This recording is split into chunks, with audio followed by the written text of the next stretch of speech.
I've never met a millionaire that wasn't good at sales. Who here is shy about selling? If you are that person, if you are scared to sell, if you're scared to put yourself out there, and entrepreneurship, trust me, is all about showing up. That's it. That is it. There is no other way. So if that is you, I would like to introduce Renee to you. She has been a sales pro since 1994 in New York. So imagine making your first million before you're 25 years old. Renee has ticked off that box. Imagine going on to sell millions and millions of dollars online and offline. Renee has ticked that box. She's a TEDx speaker. She has trained thousands of people around the world. All right. So Renee, you want to kick it off? And then yes, absolutely. Thank you so much for having me. I'm so delighted to be here. And I really see so many smart, amazing experts struggle with sales, especially when they have to sell for themselves. And so when I think about sales calls, there is definitely a time to think about the actual call. But what a lot of people don't think about is what happens before the call, so that what happens when we're on the call is that much easier. What happens oftentimes on the call is that we, if we don't do these things, spend most of the time explaining who we are, what we do, why we're good at it, and then why they might be able to find a solution with our solutions. To me, that's making two sales at once. Yeah. The first sale is who you are, what you do, and why you're so good at it. And the second sale is, well, this might be a good solution for you. Mm-hmm. And it's right after, if you're doing all that, it's going to be super hard to actually close the sale, to actually give the solution to the person who truly needs it. And so I see a lot of effort exerted by really smart experts, but not a lot of money coming in, or not as much as there could be, because they're not doing this pre-work and they're not closing. So I'm going to treat you to the end. I'm going to have a little closing statement training for you. And so I have a little swipe that I'll give you. If you just say these words, there are certain things you can say to actually close the deal. It's kind of like, you ever watched the movie Sex and the City, where, Big proposed to Carrie, but he didn't put a ring on it right away, right? He didn't have something to seal the deal. And so it's the equivalent of getting, on bended knee and having that thing to seal the deal. So I'll give you that at the end, but let's talk about what to do beforehand. So when someone says, I need you, I need your services, or they reach out to you in some way, shape, or form, you realize this is a person that I want to spend my time with, getting on a call with. The first thing I want to ask is, are you an emergency room doctor? Give yourself some time. Whereas if you go say, I need you, let's say your shoulder needs surgery. You need to go to a rotator cuff specialist. How long does it take to get in to see that specialist? Can you see them today? Yeah, not today. Right, exactly.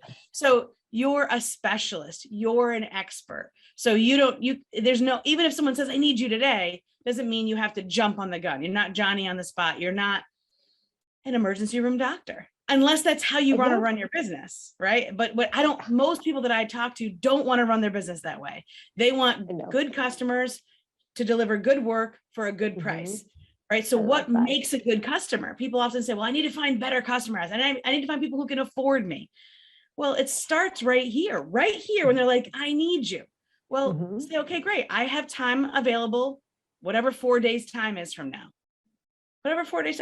So I usually have 1 day a month or 1 day a week that I encourage my clients to have as a sales call day. That's the day when they set aside, 4 or 5 slots on their calendar, and that's it.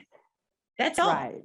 Right. And if you're actively selling something, then whoever comes your way, they can find a slot during that day, not 2 months from now either. So there's going to be a middle ground, right? So within 4 to 10 days. Why do I want that time? So whether we're a service provider, building websites, writing copy, or whether we're a coach consultant, we want the person who's ready. And so the first thing is, I need you. And so I say the next step is, great, let's set up a time to talk.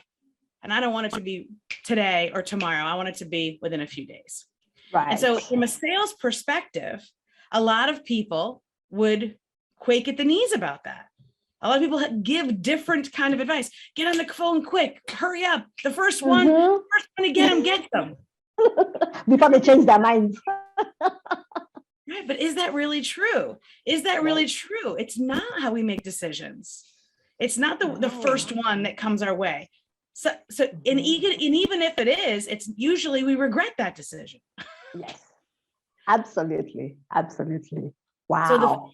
So the first thing is set that appointment in the future. Uh-huh. So I want to go into the real things. Now I'm going to get busy with a couple things that I'm going to do between now and that call. So first of all, I've switched my mindset. I've switched their mindset, and I'm going to book the call. I'm going to send them an invitation, an email. So now that they've booked the call, whatever service they've used, Calendly, Acuity, or if I've manually put it into my phone, regardless, I'm going to make sure that I have it on my calendar, that they have it on their calendar. And again, I'm not doing 100 calls a day. So I can personally have a template and that I've created and then personally customize it to send them an email.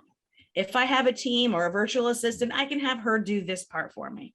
Right. But that first email is to confirm the appointment, and then also ask a few questions. Now, some people just ask questions in the email and have them hit reply. Some people have a form that triggers an automation. It doesn't matter is the point. From a sales perspective, the point is you're sending a confirmation email.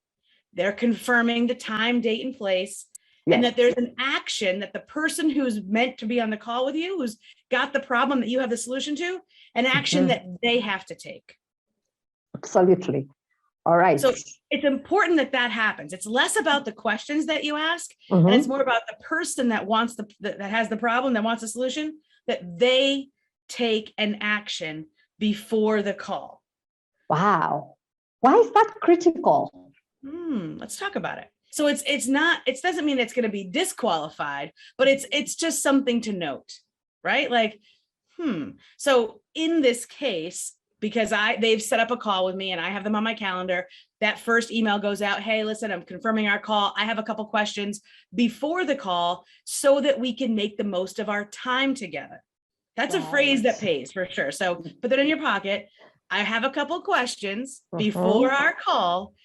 Please answer this tomorrow by noon so that I can and I can do some research so that we can make the most of our time together. So it wouldn't make you feel like, oh my gosh, you should know this already, because how could I, right? Put on your little white doctor's coat. Now you're a surgeon, right? Now you're the specialist, right? Not the emergency room doctor. Nope. And you need to do some research, do some due diligence, get some information before you talk to them. Whether you're a social media manager, a business coach, I want as much information as possible before we get into the call. The other thing that I said that starts to seed the idea that my time is valuable and I appreciate theirs too is I want to make the most of our time together. In other words, if I've set a 20-minute call or a 10-minute call, that's over in 10 minutes. The buzzer rings. I'm sorry, unfortunately, our time is up. We have two choices. We can wish each other well, and you can go, you'll find me in my inbox. Like I will email you. You're part of my email list now. Or we can set up another call to keep this discussion going so that I can ask more questions, get a better picture, and give you my best advice. Hey, even if it's not me. Again, a reason why we do that too. And that is because we are not emergency room doctors. We value our time. We're not just trying to make the sale. From a sales perspective, the reason I've made so much money, the reason my clients make so much money is because they're not desperate. They've released that feeling. Everything they say, everything they do, every touch point is about mutual respect and being the trusted advisor, regardless. Because what happens if you get on a call with someone and it's not the right fit? If you do the sales process like this, you'll have a friend forever. So think about how many people you've maybe wanted to purchase a solution from, been on a call with, and never heard from them again. Many. They've been right. Many. How do you feel then? Tinder. Feel good. It's horrible. Right? Yeah. Whereas we know relationships are where the money's at. If I'm going to take the effort to take time on my calendar, you too, you listening to whoever's in the future listening to this, to make a call and spend 15 minutes with somebody or 10 minutes or even 20 time with someone, that's a person that you've spent time with. How many times do you actually do that over the course of a year? Thousands? No, probably like 100, maybe. So that's a special person. True. You can keep track of 100 people. Exactly. Anthropologically speaking, we can actually have 150 close friends at a time. Yes. So all that to say, these are people that aren't just potential clients, but potential connectors, potential collaborators. But how do they look at you as the expert that you are, as the trusted advisor in that space? So whenever they hear anybody talking about what you do, they're like, I know somebody, you should talk to this person. You. Exactly. I've been in lots of conversations with people that when I actually figured out what they needed, it wasn't me. So I referred them to somebody else, whether they talked to that person or not, up to them. I'm not in charge of that, but we remained friends, and they became and remained a part of my network. And a year, 2 years, years later, months later, days later, I oftentimes will cash in on that relationship because they'll send somebody my way who is the right fit. Because now we know each other better, because it's not just about closing this one person. No. It's about all the people that this person knows now and will ever know. That's how you keep your pipeline full. So they said, I need you. You set up a call. It's not today. You sent a confirmation email. You've asked a couple questions so that you can get the full picture, so that you can make the most of your time together. Now, I do like to send 2 more emails because I don't want to spend any of our time together explaining what I do, how I do it, and who has already worked with me. And so even though all of that's on my social media and all of it's on my website, I am not going to rely on the person who has the problem to do their research, right? I want you to look at the person who has a problem like a puppy with their paw hurt. They're in pain. They're not thinking properly. They need help. And so I want to spoon feed them whatever they need so that they can prepare for the call like I'm going to prepare for the call. At the very worst, I just want to put a side note here. At the very worst, this is primary market research, right? Every business needs it and does it. So at the very least, you're getting direct information from people that are listening to you as you broadcast and publish for your business. Bingo. There's no way for this to go south. There's no way that this is wasted time. So when people say I was on this call and I felt like my time was wasted, I'm just like, you're doing it wrong. You're just, you're either you're looking at it wrong, look at it this way, and then do these things. So oftentimes they don't because they're so busy because they're in pain. It'll require another email saying, the next morning, hey, I realized you haven't responded to these questions yet. Is there any reason you wouldn't be able to respond to them by 12 noon today? Okay. So the deadline is important. Yes, it is. I set deadlines and I keep my word. So it's not that they're a bad customer. It's that they're in pain. This is just another example of the fact that they need you. They need someone. Maybe it's you. So day 2 of, let's say they need me on Monday. I have appointments on Thursday. I send them a confirmation email on Monday. Tuesday morning comes up. I realize they haven't answered the questions I asked them to answer. Send them another email asking them to answer them if they haven't. If they have answered them, I start my research, my review process, and I start a little doc on them. What is their name, website? What's all the information I know about them publicly? I Google them. I look them up on YouTube, iTunes, all the places. And I send another email. This is, again, out of a template. These are all templates, but so it's easy to do. And I just personalize it. I'd say, oh my goodness, I was doing some research. I found your YouTube channel from 2008. Who knew you could knit like the wind? Amazing.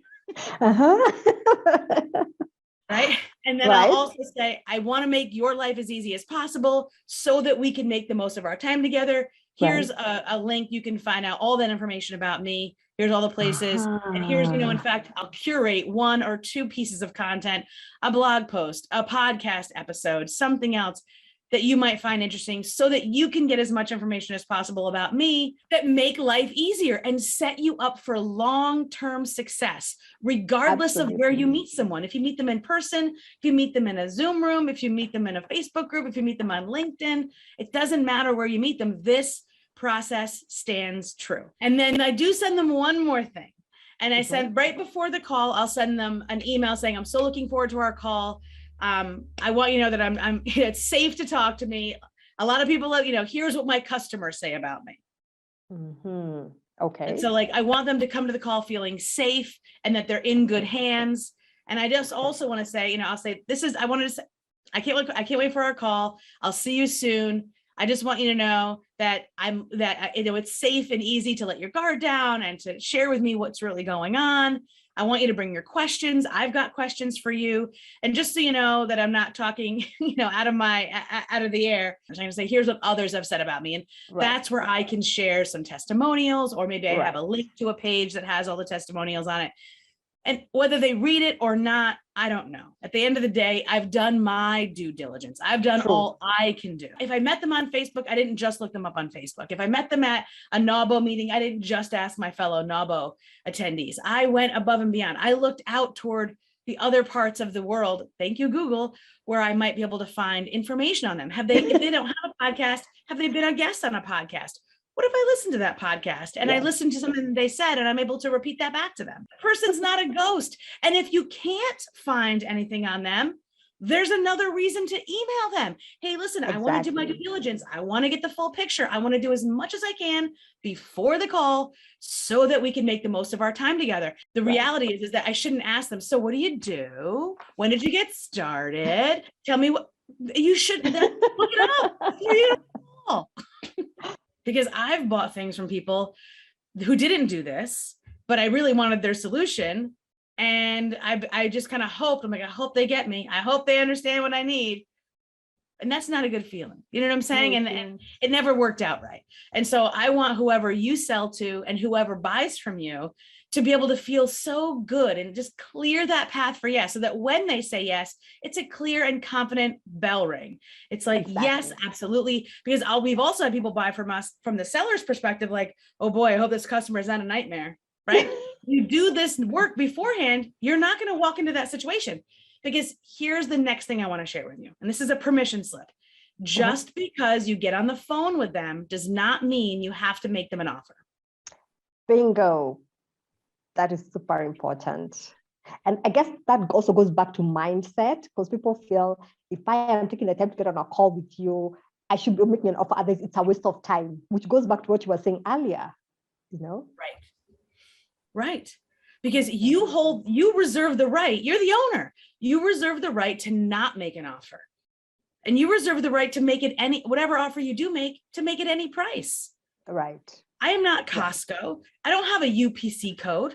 You can't scan my stuff. If I'm on the phone with you, this should be custom. If it is a regular program cost, then I should not be on the phone with them. This should be sold on a sales page. Right. So if I'm on the phone with someone, is another piece of, I guess, sage advice. If you're on the phone with them, make it custom. Even if it is 99% the same thing you sold 90 other times, to them, it needs to be theirs. So I like to name, if I'm on the phone with somebody, even if I'm selling them a VIP day and I've sold it 25 other times that month, it's their name, VIP experience. Wow. Because it will be a little different because it's them. Yes. So it's all exclusivity every single way you cut it, right? Correct. And I'm not just making it up. I mean, it will be slightly different, but I'm not like, okay, so you qualify for my gold program. You're like, it just feels like you're trying to fit a square peg into a round hole. If I'm talking to them live, I should customize it, or at least make it as custom as possible. And if I just name it after them, this makes life so much easier.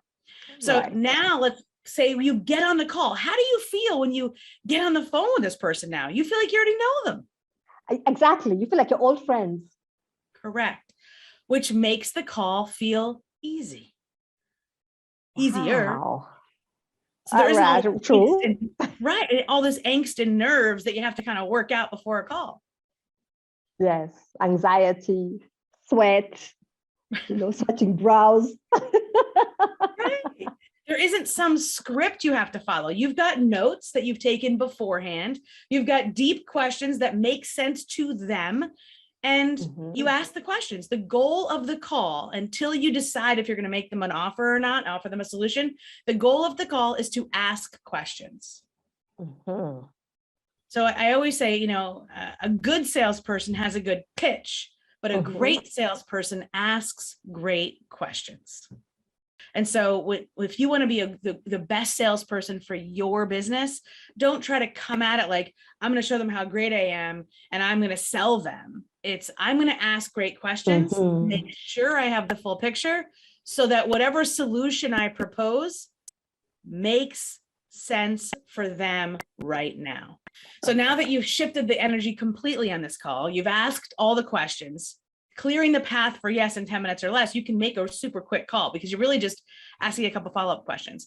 So I set the time, whatever the time is for the call, if it's 10 minutes, 15 minutes, 20 minutes, no more. I mean, if you're on the phone for an hour, you should be charging.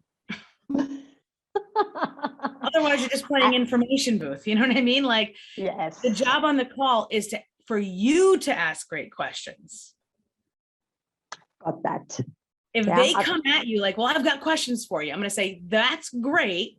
Let's save those until the end. I am here to help if I can, even if it's not me, I'll give you my best advice. Taking that stance that you have great advice, first of all, and then secondly, that you're trying to get the full picture. And then once that is clear, then you say, well, did you still have questions? Usually they don't. True, because it's all been covered by then. Right. Well, what do you charge? Great question. I'm not even sure if I have what you need. Let's get the full picture and I'll give you my best advice, even if it's not me. That's a great question. I mean, if they're like, well, how much? I'm like, well, it starts at $1 million. Does it matter? It doesn't matter at this point. Doesn't matter, right? Anywhere from $2,000 to $50,000. Is that what you want to hear? I mean, like, but I don't even know if you qualify. Or I don't even know if it's like, I don't even qualify. I don't even know if you're the right fit. And it's okay if you're not, because we're going to be friends regardless. I'm not going to make you an offer that I don't think fits what you need. Love that. Wow. Excellent. And I know a lot of people watching probably have questions about easing into the offer and the I'm about to tell point. you that. Here's how it goes. Okay, ready? Ready. I told you I'll tease at the end how to close the deal. Right. So I say, great. Let me repeat back everything you've shared with me today. So I'm on the call. I've asked great questions. I've taken notes. Let me repeat everything back to you. When I say, let me repeat everything back to you, and I actually repeat what they said, not some summarized version of it. I haven't given any advice. I've just asked questions because my job is not to give advice. They are not, we're not in a contract. I'm here to ask, I'm evaluating, I'm doing a diagnostic. I can't give you my advice until I have the full picture. And I'm trying to get the full picture. So I'm listening, I'm taking notes. I don't give those analogies like, oh, that's just like so-and-so. Not yet. I say, great, let me repeat everything back to you. Is that the full picture or is there more? At that point, they're like, oh my gosh, that's exactly it. You nailed it, Renee. All I was I paid attention, did some research and repeated everything back. I didn't muddle their pain with my experiences. Yes. All right. I actually let them talk. I put on my therapist hat and I let them talk. I repeated it back and they're like, oh my gosh, that's great. And then I say, great, you're in the right place. That's exactly what I do. They're like, oh my gosh. So I repeated it back. They're in the right place. And then I say, for example, and that's when I bring in an analogy of my experience or, another client who had a similar scenario, who within, 30 days of working together in a VIP intensive, using my unique systems and strategies that I've gleaned over the years, she was able to make so much progress. She was able to eliminate sales calls from her business altogether. Wow. Wow. Right. And then, so if that was something that they wanted to do, I would be able to share that with them. And I'm like, do you want to hear what I have in mind for you based on what you shared with me? Yes, I do. That's what you say too. It's like, do you want what I have in mind for you? Yes. Great. Well, some customers, bring me in and they have me hire, train, and manage their salesperson or their sales team, or just create and document their sales process so that they can then delegate it within their organization. That typically starts at $50,000. I don't think you need all that right now. I think with the business model you have and the process you have, it's very straightforward and we can systematize and automate what you have so that we can eliminate less of you, right? You not needed. Oh, okay. Wow. Awesome. So do you want to hear what that looks like? Yes, I do. Okay, great. It's this, whatever their name is, VIP experience. And the three main results that's designed to create are whatever they said they wanted.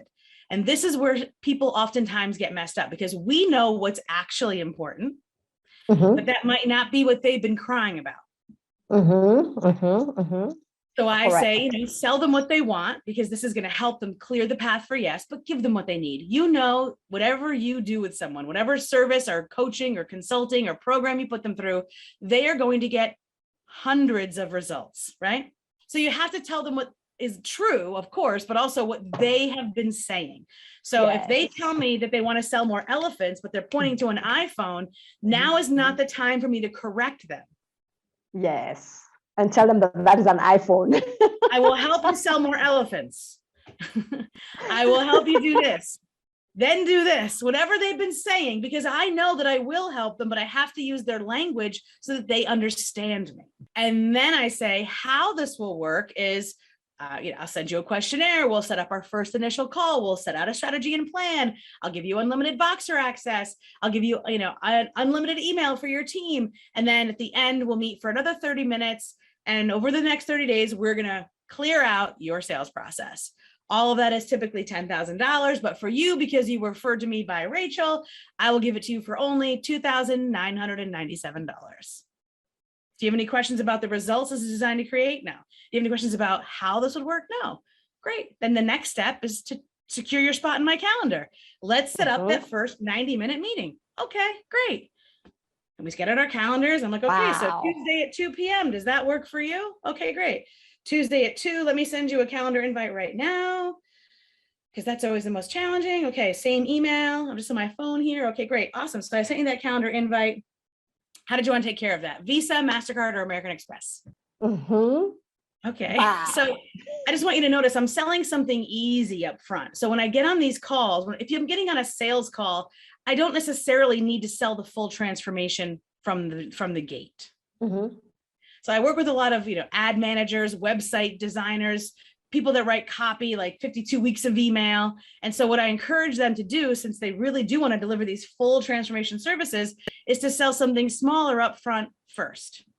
Right. You can always sell, in essence, the same thing first. So, a 90-minute session, a 30 days of support, something very easy to explain that also gives that person and you a very clear starting point. Because we've also brought on customers that when you bring them on and you actually start working with them, it's then, only then, that you realize that's not a good fit. Right. You're going to be able to deliver what you delivered. You're going to give them whatever they wanted to get. You're going to give them the first part and they probably can take that and run with it. But there's not going to be any more offers. You know what I mean? True. Right. Let's say you do sell them like a VIP day.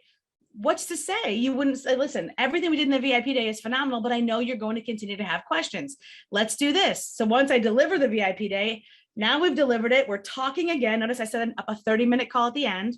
At the end of the 30, of the session, of the week, of the month, whatever, have a 30-minute call to check in and we'll see where you're at. So we'll go over your progress, your opportunities that you still have to move forward, and how we might be able to help each other, what those next steps might look like. And that could mean continued support. Right. And so you're basically opening up the door for continuing to sell even in the future. Correct. Because if you're so bogged down by sales calls and coaching and consulting or done for you services, how are you ever going to be able to think about what your next evolution looks? I've never met a millionaire that wasn't good at sales. So this today was great foundational work. And so listen to it, put it in your pocket, try it out, get great at sales. Because when you have sales coming in, you've got choices because you have gifts to give. And so let's make it easy. Let's clear the path for yes. Let's make it easy. Take these steps. Make them work for you. So maybe this is a good time for me to ask. I'm sure, Renee, you have some amazing gifts for participants of this summit. Do you want to tell us a little bit about what that looks like? I do. And it was a perfect setup. So it's how to get on the phone with 5 qualified leads a week. How to get people to raise their hand out in the wild blue yonder, the cold blue internet, and book calls with you and put you in a position to get on a call with them. And so I've got that link. It's reneerebar.co/training. So I'll get that to you. Right. So awesome. Thank you so much, Renee, for being generous. You preempted the question that I had, because that's the other difficult people have. And I am going to take that link and put it in the chat or put it in the email when I circulate these videos, even the the recording. And Yes. I am sure this has been an amazing experience for everybody who's watching. I know it was for me, because there's certain things that I saw that I have been doing, which I need to stop today, right? Good. This is like a research project for me as well, right? So I want to thank you so much for your time, right?